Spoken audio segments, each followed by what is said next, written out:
L'histoire de Jésus et du paralytique. Il y a une expression célèbre qui affirme que les bons amis, les vrais amis, se comptent sur les doigts d'une seule main. Tu as fait le compte? Alors, voici l'histoire d'un groupe de 5 amis inséparables. Depuis leur enfance, ils forment une vraie bande. Rien ne peut les arrêter.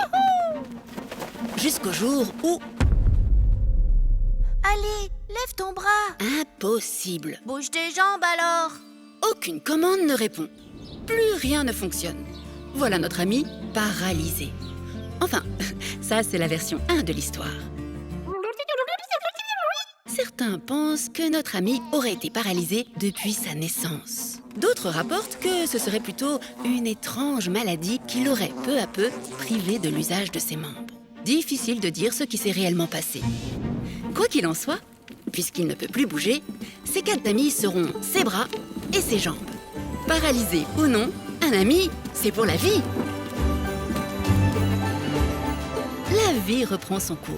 Les jours, les mois, les années défilent. Quand, sur les rives du lac de Galilée, dans la ville de Capernaum, la rumeur grandit. On apprend qu'un homme nommé Jésus arrive en ville. Ce qui est bien avec Jésus, c'est qu'il parle à tout le monde, petit et grand. Et il paraît qu'il a des pouvoirs extraordinaires. Jésus est arrivé. La nouvelle se répand jusqu'aux oreilles de la bande des 5. Et là, tout va très vite dans leur tête. Et si c'était la solution? Il faut à tout prix amener leur ami paralysé au plus proche de Jésus par tous les moyens. Ni une ni deux, les voilà sur la ligne de départ. Prenant avec eux maillet, très bien. Corde, indispensable.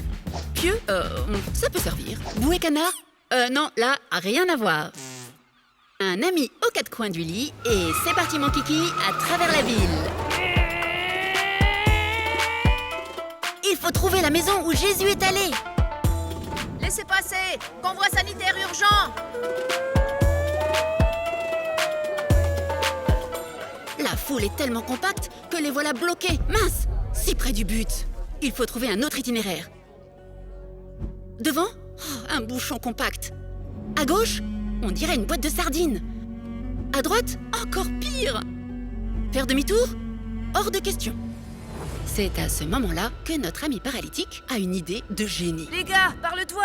Ici moi là-haut. Les 4 amis unissent leurs forces et défient les lois de la pesanteur. Alors que Jésus captive la foule par son enseignement, nos amis arrivent à destination. Jésus est là, juste en dessous. Alors ce ne sont pas ces quelques morceaux de bois et épaisseurs de boue séchée qui vont faire obstacle plus longtemps. Les 4 amis se coordonnent. Allez les gars, travail d'équipe synchro. On va descendre le lit. Vous êtes prêts? En dessous, c'est l'agitation. Quel culot ceux-là! Non mais quel manque d'éducation! Plutôt mal poli, ouais. Pire que des cambrioleurs! Ils vont tout casser! Et qui va payer les réparations? On aura tout vu! Au milieu du brouhaha, Jésus, lui, reste calme. Il n'a clairement pas les mêmes préoccupations que la foule. Suspense. Tout le monde attend qu'il parle. Mon ami, tes péchés te sont pardonnés. Hein? Ah bon? Cette parole n'est pas du goût des chefs religieux. Il n'y a que Dieu qui puisse pardonner les péchés, pas un homme, juste comme ça. Là, il dépasse les limites en se prenant pour le Tout-Puissant. La colère monte dans le cœur des pharisiens. Mais ils vont bien vite découvrir qu'avec Jésus, les limites n'existent pas. Car il est le Fils de Dieu. Et il a le pouvoir de pardonner les péchés. Lève-toi, prends ton lit et marche. À peine cette parole prononcée, notre ami paralysé, mais ça, c'était avant, commence à remuer les doigts, les orteils. Voilà maintenant qu'il se dresse sur ses pieds. Ça paraît impossible, mais la preuve est là. Ses jambes le soutiennent. C'est merveilleux, tout fonctionne. Mais alors, cela veut dire que... Que c'est... Oh! Que c'est... Je suis guéri. Oui, c'est un miracle. La foule est en délire. La joie se répand dans toute la maison et bien au-delà des murs. Place à la fête. Alléluia. Wouhou. Merci Jésus. Grâce à Jésus, la bande des 5, plus solide que jamais, est maintenant prête pour de nouvelles aventures.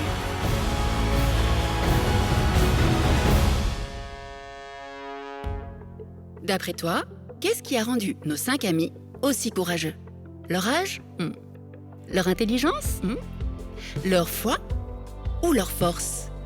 Bien sûr, c'est leur foi. La foi, c'est faire confiance à Jésus de tout son cœur. Ils étaient tellement convaincus que Jésus allait faire un miracle pour eux que rien ne pouvait les arrêter, pas même la foule. Et toi, y a-t-il un miracle que tu aimerais que Jésus fasse pour toi, pour ta famille ou pour tes amis? Alors, comme nos 5 amis, n'hésite pas à te tourner vers Jésus avec foi et à lui demander son aide. Car avec lui, tout devient possible.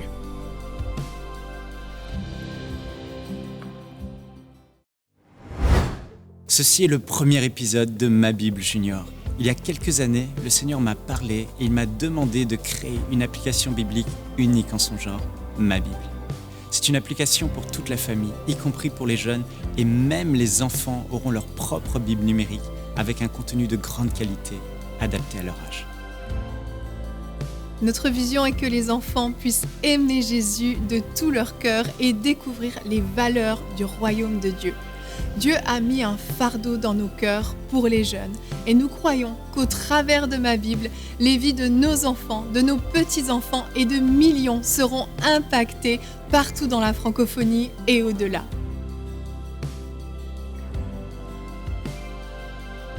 Le travail qui reste à faire pour finaliser et développer ma Bible sur le long terme est considérable. Nous devons rapidement recruter de nouvelles personnes qualifiées. C'est pourquoi nous avons besoin de 20 000 partenaires mensuels, 20 000 personnes qui ne feront pas un don juste une seule fois, mais qui s'engageront à soutenir EMCI à hauteur de 35 € ou plus par mois. Par la grâce de Dieu et avec votre soutien, ma Bible sortira au mois de décembre. Amen. Frères et sœurs, j'ai cette assurance qu'à travers ce merveilleux projet, nous allons mettre entre les mains de chaque parent et de chaque église un outil puissant pour le salut des générations à venir. Que Dieu vous bénisse. Merci à tous. Dès maintenant, faites partie des 20 000 partenaires mensuels qui porteront la vision d'EMCI et qui l'amèneront encore plus loin. Pour faire votre don, rendez-vous sur emcitv.com/20 000.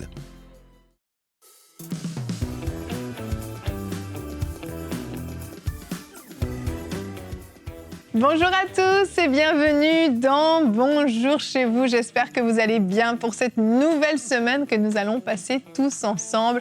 Le Saint-Esprit veut t'aider à comprendre les Écritures. C'est le thème que nous abordons aujourd'hui. Et cette semaine, nous sommes en très bonne compagnie.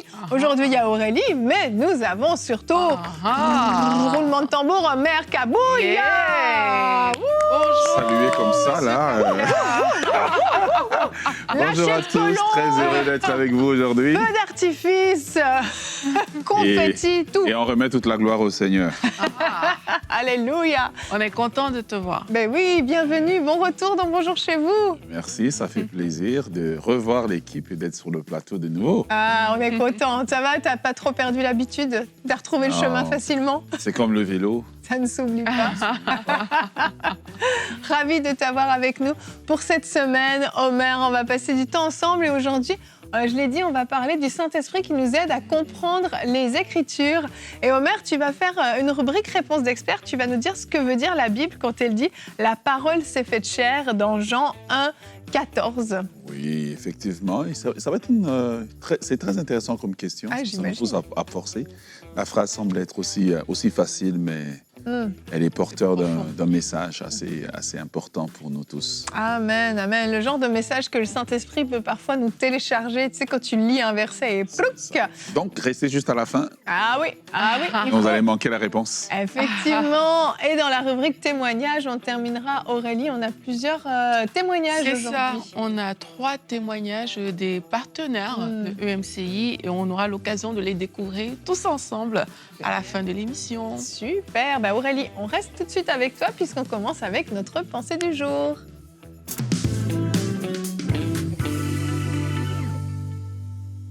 Alors, j'aimerais tout d'abord rappeler, en commençant cette pensée, que la vie de l'Esprit de Dieu, c'est une vie dynamique et non pas une vie statique. C'est pour cela qu'on ne peut pas juste dire je connais déjà, un peu comme des personnes qui ont lu la Bible depuis plusieurs années et qui vont te dire, en fait, moi, je connais déjà les Écritures, j'ai déjà lu toute la Bible. Non, la vie de l'esprit, c'est une vie dynamique. Pourquoi? Parce que comme la Bible nous dit, c'est l'esprit qui vivifie et la chair ne sert de rien. Ça veut dire que c'est l'esprit qui donne la vie à la parole. Ça veut dire que c'est une parole qui est appelée à être continuelle, à être lue souvent pour que l'esprit vienne nous éclairer d'une manière ou d'une autre. Ça veut aussi dire que la connaissance de la Bible n'est pas supposée être juste charnelle, elle est vraiment supposée être une connaissance qui est enrichie par l'Esprit de Dieu, parce que le Saint-Esprit, il veut notre transformation, il ne veut pas juste qu'on connaisse les Écritures, il veut qu'il y ait une transformation qui s'opère au travers de notre lecture de la parole de Dieu. Et dans Luc 24, au verset 45, c'est Jésus qui rencontre les disciples sur le chemin d'Emmaüs. Et la Bible dit, alors il leur ouvrit l'esprit afin qu'ils comprissent les Écritures. Et ils se dirent l'un à l'autre, notre cœur ne brûlait-il pas au-dedans de nous lorsqu'il nous parlait en chemin et nous expliquait les Écritures? En fait, c'est ce que le Saint-Esprit vient faire, en fait. C'est qu'il vient comme ça t'ouvrir l'esprit pour que tu comprennes le passage que tu es en train de lire. Et alors que tu lis, il y a quelque chose qui se passe à l'intérieur de toi.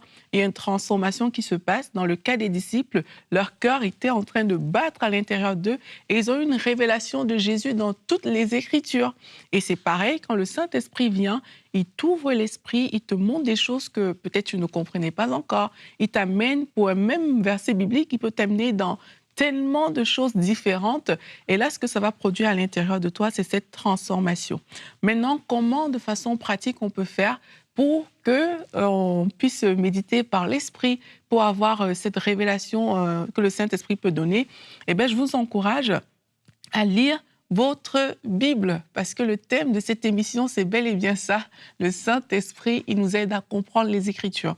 Lisez votre Bible, même si vous êtes un vieux chrétien, même si vous vous trouvez mature, même si vous pensez que vous l'avez déjà lu, lisez encore. Et alors que vous commencez à lire, demandez au Saint-Esprit, Saint-Esprit, ouvre-moi les yeux afin que je comprenne les Écritures. Il y a quelque chose que tu veux me dire à travers ta parole. Ouvre-moi les yeux. La Bible dit dans Jean 14 au verset 26, « Mais le Consolateur, en parlant de l'Esprit Saint, que le Père enverra en mon nom, vous enseignera toutes choses et vous rappellera tout ce que je vous ai dit. » En fait, Jésus était quelque part en train de dire aux disciples que le Saint-Esprit va devenir comme un professeur particulier qui va les rendre capables à la fois de se rappeler ce que Jésus leur a dit, mais aussi de comprendre correctement l'enseignement de Jésus-Christ. Donc le Saint-Esprit va vous donner cette révélation qui vous transforme. Donc n'hésitez pas à inviter le Saint-Esprit alors que vous ouvrez la parole de Dieu. Et puis n'hésitez pas aussi à poser des questions au Saint-Esprit. Dis-lui, OK, Seigneur, je ne comprends pas telle chose, explique-moi. Et comme moi, ça m'est souvent arrivé, vous allez voir que peut-être le dimanche, votre pasteur va parler de quelque chose que vous avez lu en semaine, vous avez posé la question au Saint-Esprit. Et aussi, si vous sentez que vous êtes attiré par un verset biblique. Parfois, on lit la Bible, mais c'est comme si ton œil veut rester quelque part alors que tu avances. Reviens et dis au Saint-Esprit, Saint-Esprit, qu'est-ce que tu veux me dire par rapport à ce verset? Je sens que, voilà, c'est comme si mon esprit est attiré sur ce verset-là. Et alors que vous commencez à méditer comme ça, eh bien, le Saint-Esprit va vous parler. Votre sensibilité aussi va augmenter par rapport aux Écritures. Et quand le Saint-Esprit parle, quand on médite, bien sûr, c'est pour mettre en pratique. Mettez en pratique et vous allez voir que le Saint-Esprit vous renouvellera encore. Merci Aurélie, tu es même allée jusqu'à la mise en pratique. Bravo, bravo, bravo. Mais c'est vrai, ça ne sert à rien si on entend juste et qu'on ne met pas en pratique. Effectivement, on va regarder notre verset du jour, Jean 16 au verset 13. Quand l'Esprit de vérité sera venu, il vous conduira dans la vérité tout entière, car il ne parlera pas de lui-même, mais tout ce qu'il aura entendu, il le dira, et il vous annoncera les choses à venir. Alléluia. En fait, le Saint-Esprit, parfois, va comme allumer la lumière sur la parole. On la lit et tout à coup, fou, Quelque chose se passe, c'est quelque chose, c'est cette révélation, ce réma, c'est la parole qui tout à coup devient vivante. Elle prend vie. On a le cœur qui chauffe des fois à l'intérieur de la poitrine, où tout à coup, c'est comme des pièces de puzzle, vous savez, qui s'emboîtent l'une dans l'autre. C'est comme, ah, mais ça, et on commence à comprendre quelque chose qu'on n'avait jamais vu auparavant. Ça, c'est quand le Saint-Esprit, c'est pas nous qui l'opérons par nous-mêmes, c'est le Saint-Esprit qui l'opère au travers de nous. Et cette histoire de l'eunuque éthiopien m'a toujours beaucoup plu. Il est là, il est en train de lire et il comprend rien à ce qu'il lit. Mais une fois que le Saint-Esprit vient prendre place en lui, une fois qu'il reçoit la révélation de Jésus-Christ, il continue et il est tout joyeux, il est capable, il comprend à partir de ce moment-là ce qu'il lit. Il y a ce changement qui s'opère parce que la lumière du Saint-Esprit est venue éclairer la parole. Et c'est ce qu'il fait en nous, en fait.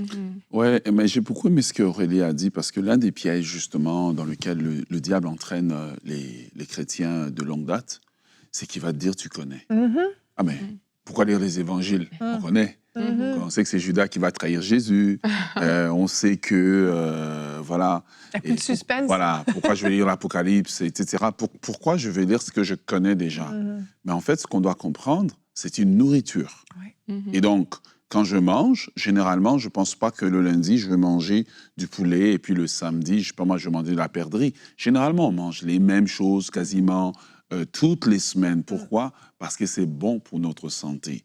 Et si on comprend alors ce que l'apôtre Paul dit, que toute écriture est inspirée de Dieu, ce qui nous intéresse, c'est pas seulement les mots qu'on lit, c'est l'inspiration qu'on va recevoir pour nos vies. Et que la parole de Dieu nous dit, la parole de Dieu, elle est vivante. Elle est comme une épée qui tranche. On va comprendre alors. Alors, j'aimerais vraiment encourager les gens, parce que souvent, personnellement, je suis tombé dans ce piège-là. Ah, mais tu sais, je connais. Alors, je lis, mais sans prêter attention, sans dire, Seigneur, parle-moi. Parce qu'en fait, l'Écriture prend vie seulement quand le Seigneur me parle, quand le Seigneur nous parle. Alors, j'aimerais vraiment vous encourager juste à établir cette discipline que le Père Céleste attend de nous, comme nous prenons notre repas, d'ouvrir votre Bible et de juste la lire, sans peut-être essayer nécessairement de méditer, mais juste la lire pour que vous puissiez recevoir le nutriment nécessaire. Ne tombez pas dans ce piège-là, parce que ça, c'est souvent le premier pas.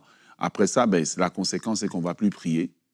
Et puis, tout le reste va s'enchaîner, quoi. Alors, j'aimerais vraiment vous encourager que la parole de Dieu, c'est de la nourriture que vous devez prendre tous les jours, de la même façon que vous mangez. Moi, quand je suis avec les gens à table, quand on prie, et qu'on est prêt à manger, j'ai dit toujours, mangez comme vous priez. Là, je ne sais pas pourquoi les gens sont... Les gens ne mangent pas. Mais je veux rebondir sur ce que tu dis. Dernièrement, j'avais pas mal de repassages à faire à la maison. Je me suis dit, c'est parti pour un après-midi de repassage. Et en fait, j'ai mis la Bible en audio, j'ai mis les actes. Et les actes des apôtres, c'est quelque chose que j'ai lu vraiment très, très souvent. Et tu te dis, mais qu'est-ce que j'ai été bénie en écoutant ça. Toute l'après-midi, je suis passée au travers de toutes les actes des apôtres et j'ai vraiment, vraiment été édifiée. Le Saint-Esprit venait mettre le doigt sur certaines choses.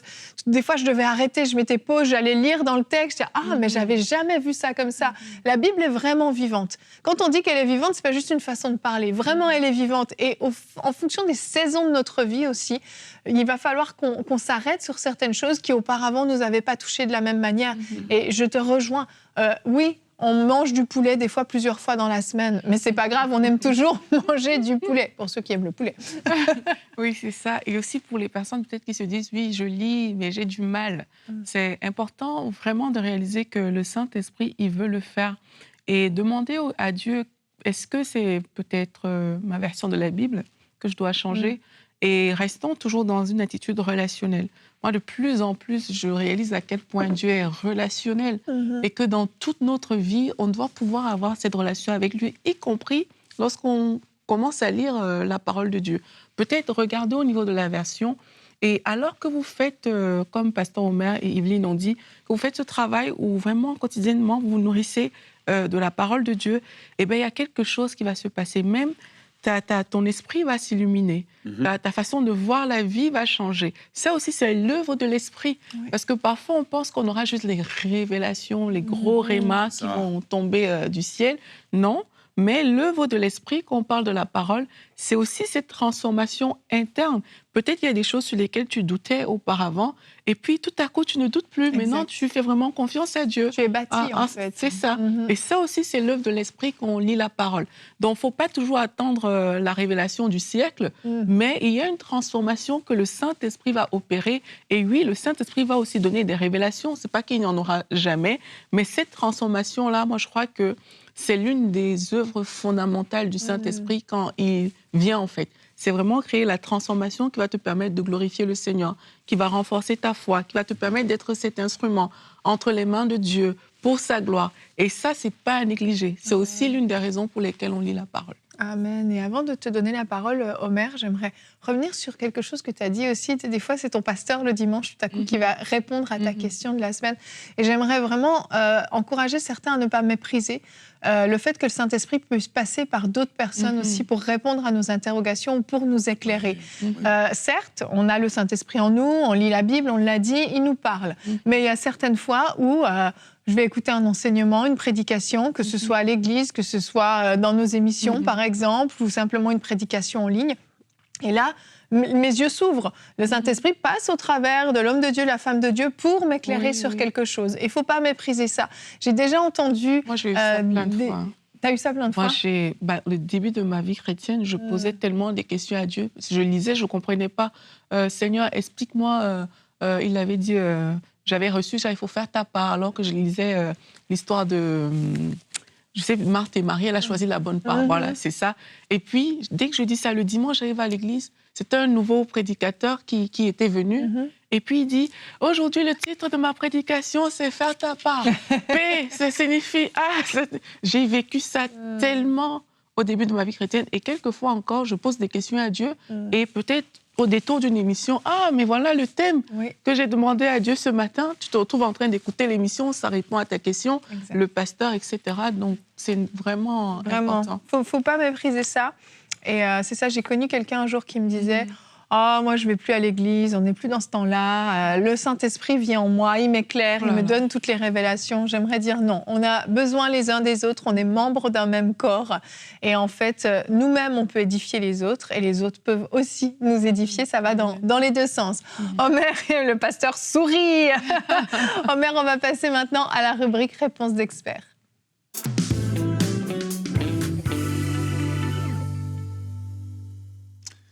Alors, réponse d'expert aujourd'hui, que veut dire la Bible lorsqu'elle dit « la parole s'est faite chair ». D'abord, j'aimerais commencer par dire ça, c'est un de mes versets préférés dans la Bible. La parole s'est faite chair. Je vais quand même le lire pour moi et pour vous. Jean dit « Et la parole a été faite chair et elle a habité parmi nous, pleine de grâce et de vérité. Et nous avons contemplé sa gloire, une gloire comme la gloire du Fils unique venu du Père. » Alors, quand la parole de Dieu nous dit que la parole s'est faite chair, c'est ce qu'on appelle en théologie, en fait, l'incarnation. Voilà, pour utiliser un mot savant. On parle de l'incarnation, ça veut dire qu'on parle que, lorsqu'on prend les autres traductions de la Bible, les traductions les plus anciennes vont dire que le verbe, en grec, on dit le logos. Logos, qui est la parole éternelle de Dieu, immuable de Dieu, eh bien, elle s'est faite chair, ça veut dire qu'elle a pris la nature humaine, ça veut dire qu'elle a revêtu le corps. Cela nous emmène à comprendre que lorsque la Bible parle que la parole s'est faite chair, c'est que Jésus est venu sur la terre, qu'il était 100% homme et 100% Dieu. C'est là que ça nous établit les fondations. Il a pris la nature humaine. C'est pour ça que la parole de Dieu nous dit aussi qu'il a été tenté en toutes choses, sans péché. Voilà pourquoi l'apôtre Paul va souvent l'introduire aussi en parlant de lui comme étant le second Adam. C'est de la même façon que le premier Adam était fait de chair et a habité sur la terre. Il était impossible d'ailleurs que Jésus habite sur la terre s'il n'était pas fait de chair. Donc Jésus a pris la chair humaine, il a pris le corps humain, il a revêtu le corps humain et je le répète, il était 100%, pas à 90%, pas un corps qui était semblable, mais un corps qui était humain. Voilà pourquoi il est né de Marie. Étant devenu chair, Eh bien, pourquoi je dis que j'aime ce verset? C'est parce que ça a des conséquences. Parce que dans la parole de Dieu, il y a le principe des conséquences. Quand la parole nous dit que la parole de Dieu s'est faite chair, qu'elle a pris la nature humaine, ben elle a des conséquences. Maintenant, Christ peut légalement aller à la croix, porter nos fardeaux, porter nos péchés à la croix. Voilà, et nous donner en fait accès à la justification, accès à la rédemption, accès au pardon éternel de nos péchés. Donc quand Jean le dit que Christ et la parole est devenue chair, il est en train de dire que le chemin pour nous donner le salut était ouvert par lui. Pourquoi? Parce qu'il était 100%. Voilà pourquoi il pouvait être celui qu'on appelle le second Adam, l'auteur d'une nouvelle race, des personnes qui porteraient l'identité de Dieu, la nature de Dieu et qui manifesteraient Christ dans les siècles à venir. Et nous faisons partie de cela. Pourquoi? Parce qu'il est devenu comme nous pour que nous puissions devenir comme lui. Alors, j'aimerais qu'on puisse déjà établir ça. Pourquoi? Parce qu'aujourd'hui, il y a beaucoup de courants qui sont en train de traîner sur les réseaux sociaux, des gens qui racontent des choses qui n'ont absolument aucun fondement. Mais si on se fie à cela, on va le comprendre. Ésaïe avait déjà prophétisé des siècles en avance en disant que la Vierge deviendra enceinte et elle enfantera un fils et on l'appellera Emmanuel, Dieu parmi nous. C'était déjà prophétisé et cette prophétie s'est réalisée. Donc dire que la parole s'est faite chair, c'est parler aussi d'un Dieu qui est fidèle à la réalisation des paroles qu'il a dites et il les dit ces paroles longtemps d'avance, mais il est capable de passer au travers des temps et au travers des circonstances pour accomplir la parole. À cela, dans l'épître de 2 Jean, l'apôtre Jean va justement à l'encontre des personnes qui combattent en fait et qui disent le contraire de la parole qui s'est faite chair. Il dit « Car plusieurs séducteurs sont entrés dans le monde. Ils ne confessent point que Jésus-Christ est venu en chair. Celui qui est tel, c'est le séducteur et l'antéchrist. » La parole de Dieu, elle est claire. Non seulement elle établit que Christ est venu, mais elle établit que nous devons accepter le fait qu'il est venu en chair, il n'est pas venu en esprit. Et lors environ des 4 premiers siècles de l'Église, il y a eu beaucoup de débats autour de cela, de dire, mais s'il est venu, comment il est venu? Mais la parole de Dieu est claire, qu'il n'est pas venu en esprit, ce n'est pas, un corps différent du nôtre, mais c'est le même corps que nous avons. Et la parole de Dieu nous dit clairement ici que ceux qui s'opposent à cela, qui s'opposent que Christ est venu en chair, eh bien, ce sont des séducteurs que nous ne devons pas écouter. Quelle est la conséquence de cela? La conséquence de Christ venu en chair, c'est que nous avons accès, comme je l'ai dit, à la rédemption, nos péchés sont pardonnés, nous avons accès maintenant à Dieu parce que son sang a été versé. Pourquoi son sang a été versé? Parce qu'il est l'agneau de Dieu qui ôte les péchés du monde. Il a vécu dans la chair, mais il n'a point péché, il n'a point commis de faute et il a été reconnu par Dieu comme étant le seul qui est le chemin, la vérité et la vie, celui qui nous donne l'accès au Père. C'est là qu'on comprend alors que Christ devient utile pour nous parce qu'il nous comprend, parce qu'il avait la même nature que nous. Vous voyez, ce simple verset, en fait, il a beaucoup d'implications, que Christ peut nous comprendre lorsque nous sommes tentés. Christ peut nous comprendre lorsque nous passons par des temps difficiles. Il nous comprend lorsque nous avons soif. Il nous comprend lorsque nous avons sommeil. À un moment donné, il a dit, dormez dans la barque et on l'a réveillé. On a coupé son sommeil et il nous comprend lorsqu'on coupe notre sommeil. Voilà, il y a beaucoup d'implications que Dieu n'est pas simplement, Christ n'est pas seulement au ciel et il ne comprend pas notre réalité. La parole s'est faite chair veut dire aussi, dans la dernière dimension que je vais exploiter ici, qu'il nous comprend dans nos tentations, dans nos faiblesses, dans les exigences de la vie de tous les jours. Il nous comprend. Il est venu sur la terre, il était charpentier. Il a dû, en tant que charpentier, écouter toutes les commérages qu'il y avait dans le village, etc. Il nous comprend lorsque nous sommes exposés à un environnement hostile qui ne nous permet pas peut-être de, toujours vivre comme, la parole de Dieu et que c'est difficile pour nous. Il nous comprend. C'est ça la parole faite chair. C'est pas simplement le chemin que Christ ouvre pour nous, mais c'est aussi un Christ qui nous comprend dans nos faiblesses. Et la bonne nouvelle, c'est que cette parole qui est faite chair, il est mort, il est ressuscité, il est assis à la droite du Père et il intercède pour nous. Pourquoi il intercède pour nous? Parce qu'il sait que nous sommes encore comme lui, il était sur cette terre et que nous sommes sujets à des faiblesses. Et lui, comme souverain sacrificateur, il se tient auprès du Père et il peut intercéder pour nous, pour nos moments de faiblesse, pour nos moments de découragement, quand nous ne comprenons pas pourquoi est-ce que la vie nous emmène sur tel chemin, quand nous sommes en larmes parce que nous ne voyons pas et que nous intercédons et que nous ne comprenons pas, alors nous nous souvenons que lui, au jour de sa chair, a intercéder avec larmes. Alors que nous intercédons avec larmes, eh bien, il vient, il dit, je suis avec toi, j'intercède avec toi. Alors, on comprend aujourd'hui que la parole s'est faite chair, a des implications à comprendre, non seulement l'amour de Dieu, mais que Dieu a pris notre nature pour nous donner sa nature, mais nous comprenons aussi que Dieu, au travers de cela, comprend alors qui nous sommes et il comprend que nous sommes aussi sujets à ces tentations. Il nous comprend parce que Christ a vécu la même chose, mais il n'a point péché et il peut nous donner la capacité de résister au péché en attendant son bienheureux retour.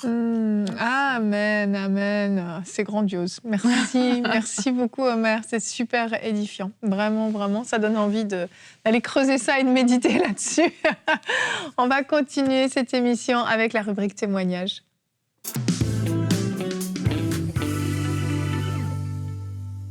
Oui, comme je vous disais, on a des témoignages, on en a 3 aujourd'hui qui viennent de différents pays. D'ailleurs, le premier, c'est celui de Émilie de France.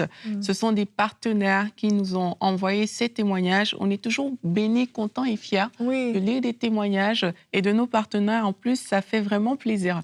Émilie de France, elle nous dit « Je rends grâce à Dieu pour l'œuvre de MCI. Je bénis Dieu de m'avoir fait connaître votre chaîne, car c'est à travers l'une de vos émissions que j'ai donné ma vie à Jésus et que j'ai aussi reçu le baptême du Saint-Esprit.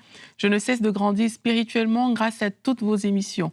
EMCI, vous êtes une vraie bénédiction pour toute la francophonie. Du fond du cœur, je vous dis merci et que Dieu continue cette belle œuvre au travers vous. Amen. Rien que amen. ça, nouvelle naissance, baptême du Saint-Esprit, c'est extraordinaire. Combien de fois on prie pour des saluts au travers des émissions Moi, ça me touche toujours énormément. Parce qu'on peut se dire c'est une chaîne chrétienne pour les chrétiens, mais il y a énormément de conversions et c'est souvent lors des campagnes de dons qu'on découvre ces saluts qui ont eu lieu. Magnifique. Gloire à Dieu. Et je vais continuer avec celui de Karine du Cameroun.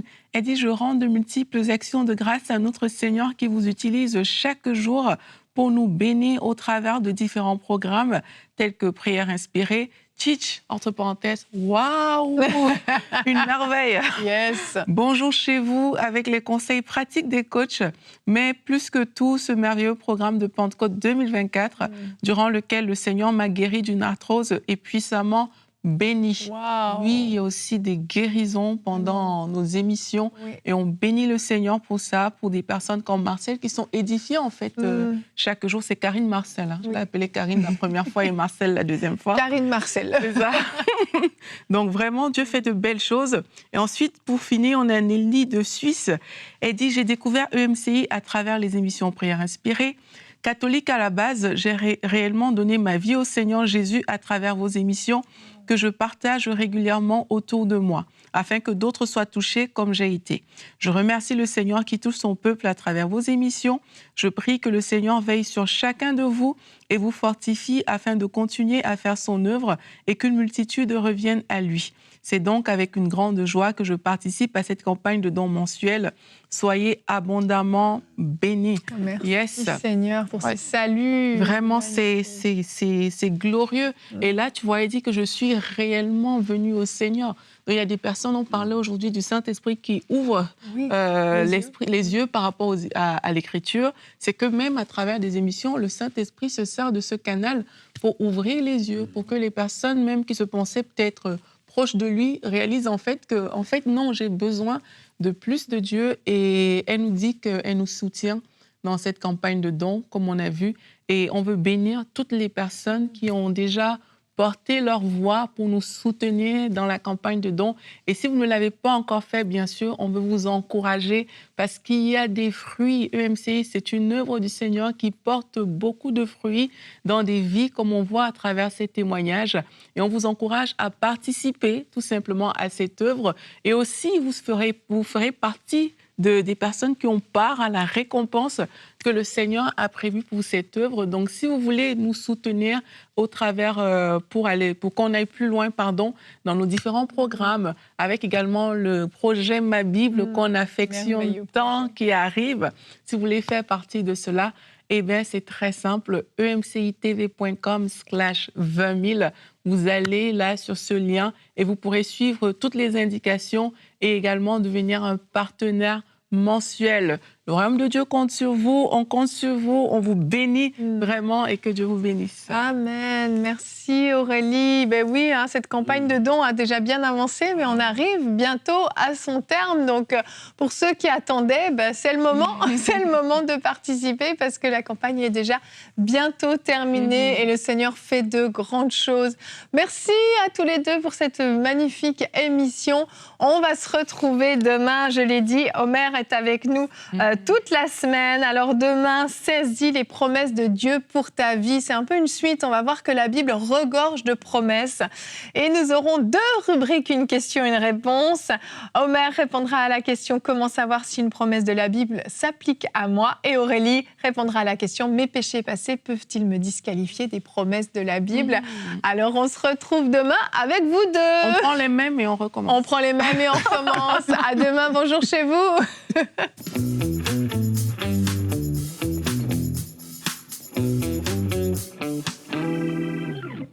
Je vous remercie d'avoir regardé cette émission et j'aimerais prendre le temps de personnellement remercier tous les partenaires. Oui, vous tous qui avez choisi d'être partenaires mensuels, que Dieu vous bénisse parce qu'ensemble, nous avançons pour voir les projets se réaliser au travers EMCI. Alors que nous sommes dans cette campagne de dons, je pense au témoignage de Gaëlle. Gaëlle est en France. Elle nous a écrit en nous disant qu'elle regardait une émission EMCI TV avec sa fille. Et à un moment donné, sa fille s'est retournée vers elle, lui a regardé droit dans les yeux et lui a dit « Mais maman, pourquoi n'es-tu pas partenaire ?» Et c'est à ce moment-là, Gaëlle s'est rendue compte que c'était Dieu qui lui parlait au travers de sa fille et elle s'est engagée à être partenaire mensuel.